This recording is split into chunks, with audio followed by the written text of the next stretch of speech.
తిరుపతిలో రాజకీయ అరాచకం నడిచింది. ఓవరాల్గా డిప్యూటీ మేయర్ ఎన్నిక రేపటికి వాయిదా పడింది.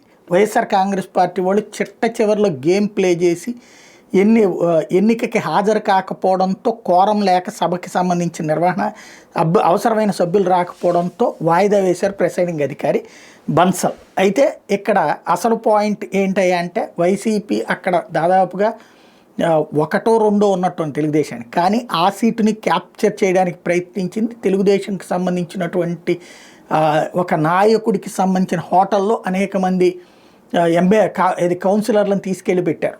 అభినయ్ రెడ్డి, కరుణాకర్ రెడ్డి ఇద్దరు ఓ రకంగా యుద్ధం చేస్తున్నారు. అక్కడ తమ తరపున గెలిచినటువంటి వాళ్ళని ఎట్టా తీసుకెళ్తారంటే అక్కడ వాళ్ళ హోటల్ దగ్గరికి వెళ్ళటం, ఇంకో పక్కన వైసీపీ వాళ్ళందరినీ ఒక చోట పెట్టుకుని తీసుకువెళ్తుండటం.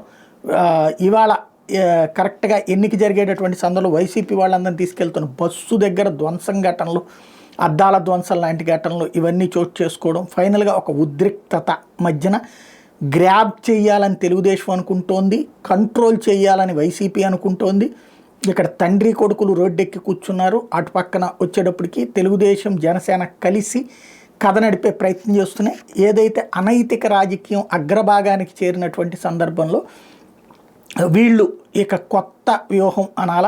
తెలుగుదేశం భాషలో వీళ్ళు కుట్ర చేశారు, వైసీపీ భాషలో వాళ్ళు కుట్ర చేశారు. ఫైనల్గా వచ్చేటప్పటికి ఎన్నిక రేపటికి వాయిదా పడింది. ఏం జరుగుతుందో చూడాలి.